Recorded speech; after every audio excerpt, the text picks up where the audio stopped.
दोस्तों recently Lebanon के अंदर हिजबुल्लाह के ऊपर जो अटैक हुए हैं, पेजर अटैक हुए हैं, साथ में जो वॉकी टॉकीज है इनके अंदर ब्लास्ट हुए हैं। बहुत सारे हिजबुल्लाह के जो लोग हैं वो इसके अंदर मारे गए हैं और सीधे तौर पर उन्होंने इसके लिए जिम्मेदार ठहराया है इजराइल की मौसाद को। देखिए मौसाद को आप कम मत समझिएगा, बड़ी जबरदस्त एक इंटेलिजेंस के लिए काम करती है।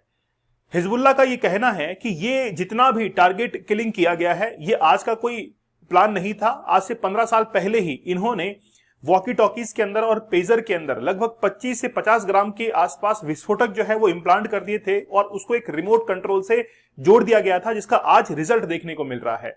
तो हम लोगों को एक चीज तो यहां पर देखनी पड़ेगी कि इजराइल जो है वो कहीं ना कहीं अपने पड़ोसी देश या फिर जिस भी देश से दुश्मनी निकालनी है उसकी वो निगरानी रखता है और जब भी किसी खतरे को उसको अंजाम देना होता है वो दे डालता है। रिसेंटली आप लोग के पास में हिजबुल्लाह का है, इससे पहले भी ईरान के अंदर जाकर वो रिवोल्यूशनरी गार्ड के सुलेमानी को खत्म किया था ड्रोन अटैक के अंदर। तो ऐसे बहुत सारे एक एग्जाम्पल के तौर पर हम लोग देख सकते हैं। आज अमेरिका इजराइल के ऊपर इतना बिलीव कर रहा है, लेकिन हो सकता है कि इजराइल जो है वो कहीं ना कहीं यूएसए के ऊपर भी अटैक कर सकता है। देखिए क्या है कि कोई भी देश जो कि इस तरीके से अटैक को अंजाम देता है वो किसी को दोस्त जो है वो नहीं समझता है। तो आज हम लोग बात करेंगे कि लेबनान के अंदर ये जो पेजर अटैक हुआ है और वॉकी टॉकी का जो ब्लास्ट हुआ है, इसमें आखिरकार इंडिया का क्या नुकसान है और इंडिया इस चीज को किस तरीके से देखता है, वो तमाम बातें आज हम लोग करने वाले हैं। रिसेंटली आप लोग को पता होगा यहां पर देखिए कि हिजबुल्लाह के जो लोग हैं उनको जो मारे जा चुके हैं उनको ताबूत के अंदर लेके जाया जा रहा है और बहुत सारी भीड़ जो है वो भी इनके पीछे जा रही है।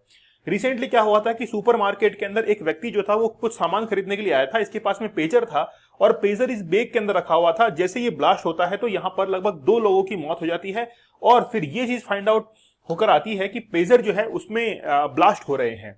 अब देखिए बात तो ये है कि ये जो इजराइल है इसके ऊपर ही लेबनान स्थित है। अब लेबनान जो है, लेबनान के ईरान के साथ में काफी अच्छे रिलेशन है, सीरिया के ईरान के साथ में काफी अच्छे रिलेशन है, सऊदी अरेबिया के इसके ईरान के साथ में अच्छे रिलेशन है, यहां तक कि ये जो गाजा है इसके ईरान के साथ में अच्छे रिलेशन है। तो हम लोग ये कह सकते हैं कि ईरान जो है वो कहीं ना कहीं एक सेंटर पॉइंट है इसको कंट्रोल करने के लिए। बस बात ये है कि आखिरकार ये जो पेजर का इस्तेमाल हो रहा था ये तो आउटडेटेड थे, लेकिन फिर भी आज लेबनान के अंदर हिजबुल्लाह जो है इन पेजर्स का यूज क्यों कर रहा था। ये तो 90s के जमाने के हैं, ये तो बहुत पुराने हो चुके हैं, केवल और केवल मैसेज करने के लिए काम में आते हैं। एक मैसेज जो है यहाँ पे डिटेक्ट होता है, जैसे मान लीजिए कि मैं आपसे कांटेक्ट करना चाहता हूं तो एक मैसेज करूंगा, पेजर के ऊपर कॉल करूंगा, यहां पर एक मैसेज पहुंच जाएगा कि एक व्यक्ति जो है वो आपसे कॉल करना चाह रहा है और जैसे आप उसको रिटर्न कॉल करेंगे और फिर वो मैसेज कन्वे हो जाता है। तो पेजर जो है वो एक ऐसी डिवाइस है जिससे आप अपने मैसेज को पहुंचा सकते हैं कि यार मैं आपसे कांटेक्ट करने की कोशिश कर रहा हूं। तो पेजर का इस्तेमाल आखिरकार क्यों हो रहा था इसके बारे में हम लोग जिक्र करेंगे। 100 डेज का हार्ड चैलेंज। दोस्तों देखिए कि बहुत सारे एजुकेटर्स हैं जो कि आपको पढ़ाते हैं, हम लोग आपको पढ़ाते भी हैं और साथ में अगर आप किसी प्रॉब्लम में होते हैं तो उस प्रॉब्लम से निकालने की जिम्मेदारी भी हम लोग लेते हैं। इसीलिए हमने 100 डेज का चैलेंज आप लोग के लिए लिया है कि 100 दिनों तक लगातार आप लोग कोशिश कीजिए और पोर्नोग्राफी के एडिक्शन से बाहर निकल जाइए। आप पोर्नोग्राफी देखते हैं तो कितना कंसंट्रेट होकर देखते हैं। आप जब फिल्म देखने के लिए जाते हैं थिएटर के अंदर तो बाद में आप स्टोरी को पूरा बयां कर देते हैं क्योंकि आपने बहुत कंसंट्रेशन के साथ में उसको देखा है। वैसा ही कंसंट्रेशन आप पोर्नोग्राफी के अंदर दिखाते हैं और जो कि आपके सबकॉन्शियस माइंड के अंदर जाकर बैठ जाती है। अब जब भी आपको कोई इनोवेटिव आइडियाज के बारे में सोचते हैं कि मुझे इसके बारे में क्या अच्छा कर सकता हूं, तो वो आपको इनोवेटिव आइडिया नहीं आते हैं। खास तौर पर जो एग्जाम के स्टूडेंट की तैयारी करने वाले स्टूडेंट्स हैं वो उनको प्रॉब्लम आती है, उनको याद करने में प्रॉब्लम आती है क्योंकि उनकी जो कैपेसिटी थी मेमोरी की वो तो फुल हो चुकी है। हम चाहते हैं कि आप लोग इस एडिक्शन से बाहर निकले। चैलेंज कूपन कोड यूज करना है और आज ही 100 डेज का चैलेंज एक्सेप्ट कीजिए। आप लोग चाहें तो 175 डेज का हार्ड चैलेंज यहां से ले सकते हैं। टोटल 100 डेज तो अभी चल ही रहा है, पिछले वाला 75 डेज जो है वो भी इसमें ऐड कर सकते हैं। 1 डे एग्जाम्स के लिए जीके जीएस अभी चल रहा है, जिसमें ज्योग्राफी, वर्ल्ड ज्योग्राफी हमने शुरू कर दिया है। 4 PM पर हमारी लाइव क्लास होती है। जीके जीएस को हर डायमेंशन में कवर कर रहे हैं, आप लोग इस बैच को जरूर ज्वाइन कीजिएगा। एक क्वेश्चन ये है कि आखिरकार हम लोग मतलब बेसिकली हम लोग तो यूज करते ही नहीं है पेजर का, तो पेजर जब यूज हम लोग नहीं कर रहे हैं तो फिर लेबनान के अंदर आखिरकार पेजर क्यों यूज हो रहा है, इसका सबसे बड़ा कारण क्या है वो देखिए। 90s के अंदर लेबनान के अंदर ही इसको यूज किया जाता था, बाद में फिर इन्होंने फोन का इस्तेमाल किया, लेकिन फोन के अंदर सबसे बड़ी एक परेशानी क्या है कि फोन को आसानी से ट्रैक किया जा सकता है, लेकिन ये जो आउटडेटेड पेजर हैं यूज क्यों हो रहे थे। Iran backed Hezbollah has issued directive, मतलब हिजबुल्लाह ने रिसेंटली एक डायरेक्शंस नोटिफिकेशन जारी किया था कि जितने भी हिजबुल्लाह से जुड़े हुए लोग हैं वो 90s के जमाने के फोन पेजर जो है उसको इस्तेमाल करेंगे। अब बेसिकली क्या है कि जितने भी फोन कॉल होते थे उससे इजीली टारगेट जो है उसको फाइंड आउट किया सकता था। जैसे मान लीजिए कि हम लोग बात करें after the killing of senior commander, recently क्या हुआ था, एक सीनियर कमांडर की मौत हुई थी, फोन को ट्रैक किया गया और ट्रैक करने के बाद फिर उसको उड़ा दिया गया था। अब पेजर को आप ट्रैक नहीं कर सकते हैं, वॉकी टॉकी को जो है आप लोग ट्रैक नहीं कर सकते क्योंकि सीधा वो सैटेलाइट के साथ में कनेक्ट होते हैं। अब इजराइल ने इसमें क्या गेम खेला, मोसाद ने, कि आज से लगभग 15 साल पहले ही 25 से 50 ग्राम के आसपास में उसमें विस्फोटक जो पदार्थ है वो उसमें डाल दिए गए थे और उसका रिमोट कंट्रोल जो था वो इजराइल के हाथ में था, ऐसा रिपोर्ट के अंदर बताया जा रहा है। और अब जाकर उनको क्या किया गया है, एक्टिव किया गया है। मतलब हम लोग ये कह सकते हैं कि स्लीपर सेल्स जो थी उनको एक्टिव किया गया है। इजराइल जब लेबनान के अंदर ये काम कर सकता है तो वो ये काम ईरान के अंदर क्यों नहीं करेगा, वो ये काम जो है वो सऊदी अरेबिया में क्यों नहीं करेगा। तो ये जगह जगह ऐसा काम कर सकता है। हो सकता है कि यूएसए को भी कई सामान सप्लाई किए गए हों और उसके अंदर भी ऐसा हो, तो यूएसए को भी ज्यादा विश्वास करने की जरूरत नहीं है, ब्लाइंड फॉल करने की आवश्यकता नहीं है इजराइल के ऊपर। ये भारत के लिए भी एक सीख हो सकती है। ठीक है, बात करते हैं गाजा वॉर के कॉन्टेक्स्ट में। आप लोग को पता है कि 7 अक्टूबर को हमास ने अटैक किया था इजराइल के ऊपर और उसके बाद से ही ये जंग जो है वो छिड़ चुकी है। लगभग 1200 के आसपास में इजरायली सैनिक जो है वो मारे गए हैं और लगभग 4000 से ऊपर हमास के जो लीडर्स हैं वो इसके अंदर मारे गए हैं। गाजा के निर्दोष लोग जो हैं वो भी इसके अंदर मारे गए हैं, निर्दोष मतलब छोटे बच्चे मारे गए हैं, वो भी इसके अंदर मारे गए हैं। अब देखिए, गेहूं के साथ में घुन तो पिसता ही है, तो बेसिकली दोनों तरफ से नुकसान हो रहा है। तो वहां का असर जो है वो अब हमको एक वॉर के तौर पर देखने को मिल रहा है। एक मैं आप लोगों को प्रिंसिपल बताता हूं, एक मैं आपको सिद्धांत बताता हूं।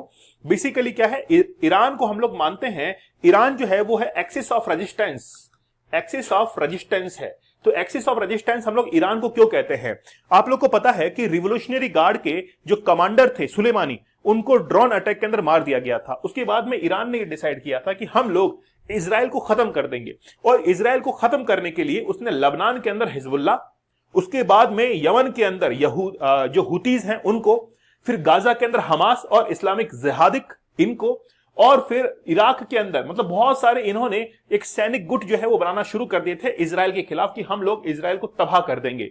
और आज लेबनान के अंदर जो हिजबुल्लाह काम कर रहा है वो ईरान के ही कमांड के ऊपर काम कर रहा है। अगर आज इजराइल और हमास के बीच में जो कॉन्फ्लिक्ट है इसमें ईरान जो है वो इनडायरेक्टली शामिल होता है, तो ईरान के शामिल होने के साथ ही यह भी तय है कि धीरे धीरे यूएसए भी शामिल हो जाएगा और ऑलरेडी है ही। और अगर यूएसए शामिल होता है तो इंडिया के ऊपर इसका इनडायरेक्टली इफेक्ट जो है वो भी देखने को मिलेगा, क्योंकि भारत जो है वैसे ही यूक्रेन और रशिया के बीच में एक मध्यस्थता के तौर पर सामने आया है।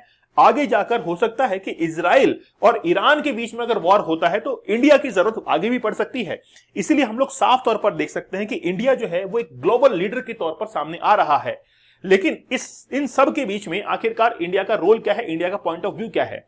देखिए, हम अपने भारतीयों से बहुत प्यार करते हैं, प्रेम करते हैं, इसलिए लगभग 90 लाख जो भारतीय हैं वो कहां पर रहते हैं, इसी एरिया के अंदर रहते हैं, जो कि रेमिटेंस के तौर पर बहुत सारा पैसा इंडिया के अंदर भिजवाते हैं। अब उनकी सुरक्षा की जिम्मेदारी भारत की है। कल को अगर उनके ऊपर कोई अटैक होता है, कुछ भी होता है, तो भारत इसकी जिम्मेदार होगा। दूसरी बात यह है कि बेसिकली अगर एक इजराइल और हिजबुल्लाह के बीच में अगर वॉर होती है तो ईरान बीच में आएगा, और ईरान बीच में आएगा तो यूएसए भी बीच में आएगा, और फिर इंडिया को इस चीज को मैनेज करना पड़ेगा। तीसरी बात यह है कि जितना भी ऑयल हम लोग इंपोर्ट करते हैं, about 2/3 of Indian crude oil and natural gas, वो बेसिकली कहां से आता है, वेस्ट एशियन रीजन से ही आता है, और इसका इंपैक्ट जो है वो सीधे तौर पर हमको देखने को मिलेगा। तो मतलब हम लोग ये कह सकते हैं कि भारत को इकोनॉमिकली जो है वो कहीं ना कहीं मार झेलने की जरूरत पड़ सकती है ना, क्योंकि हमारे पास में जब क्रूड ऑयल और नेचुरल गैस या तो बढ़ी हुई कीमत के अंदर आएंगे या फिर हमको किसी दूसरे देश पर शिफ्ट करना पड़ेगा। पहले बात तो ये नुकसान हो जाएगा, और सोशली जो है वो भी हमको प्रॉब्लम झेलनी पड़ेगी। तो कहीं ना कहीं इंडिया के ऊपर इंपैक्ट जो है वो भी हमको देखने को मिलेगा, लेकिन इंडिया इस चीज को बहुत अच्छी तरीके से बैलेंस कर देगा, ये वेल नॉन है। 2012 के अंदर क्या हुआ था, N Israeli diplomats wife was targeted in A bomb attack. तो इजरायली जो डिप्लोमेट्स थे उनकी वाइफ को भी एक टारगेट किया गया था बॉम्ब अटैक के अंदर, ठीक है, न्यू दिल्ली के अंदर। तो ऐसी कई घटनाएं जो है वो हमको देखने को मिल सकती है। इसीलिए भारत जो है वो आज ग्लोबली इन चीजों को बैलेंस करने की कोशिश कर रहा है, और कोशिश जो है वो कामयाबी ही होगी। लेकिन इजराइल की जो मौसाद है वो बड़ी जबरदस्त इंटेलिजेंस है, वो किसी भी देश में घुसकर, या ऑलरेडी हो सकता है कि बहुत से देशों के अंदर ऑलरेडी घुस भी चुकी हो। जैसे लेबनान के अंदर देखिए, किसी ने सोचा भी नहीं होगा कि इतने लंबे समय से आज लेबनान के अंदर ये विस्फोटक जो है वो हर कोई जेब में लेके घूम रहा था। ठीक है, तो कुछ भी हो सकता है। चलिए, आपकी क्या राय है मुझे आप लोग कमेंट सेक्शन में जरूर बताइएगा। आप लोग हमारे 100 डेज चैलेंज को जरूर ज्वाइन कर लीजिए। इसमें 3 लेवल्स हैं और चैलेंज कूपन आप लोगों को कोड यूज करना है। आप लोग कहते हैं कि नहीं सर, हम तो 175 डेज का डायरेक्ट चैलेंज लेंगे और आपको कंप्लीट करके दिखाएंगे। तो 100 दिन का तो ये हो गया और 75 डेज का चैलेंज ये हो गया। आप इसको जरूर कंप्लीट कीजिएगा। वनडे एग्जाम्स के लिए जीके जीएस का बैच चल रहा है। अभी हम लोग वर्ल्ड ज्योग्राफी को शुरू कर चुके हैं। तो मिलते हैं आप लोगों से अगले सेशन के अंदर। तब तक धन्यवाद, थैंक यू, जय हिंद।